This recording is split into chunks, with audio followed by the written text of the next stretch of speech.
maalon konti sa kabila. Pero di mainit.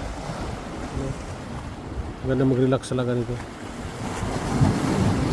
Habang pinanood yung mga alon nga humahampas sa batuhan. Mas hangin. Habang nagbabantay tayo sa puno. Malay natin yung puno na yun, may hatak yan mamaya. Libre na tayo maulam. Ganun din pag sa bahay ka, upo ka rin ng TV, walang binabantayan dito. Kaya dyan, mayroon yung tingnan na siya. Ano pa, ulam na.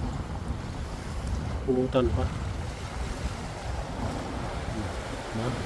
Relax pa. Reskong hangin. Layo ang tingin. Ang kadong layo.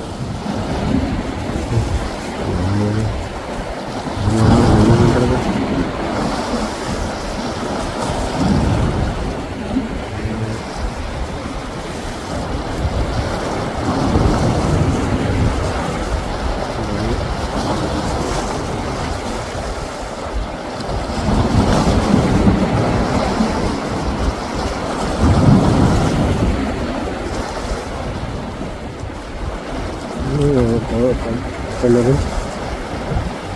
yung pa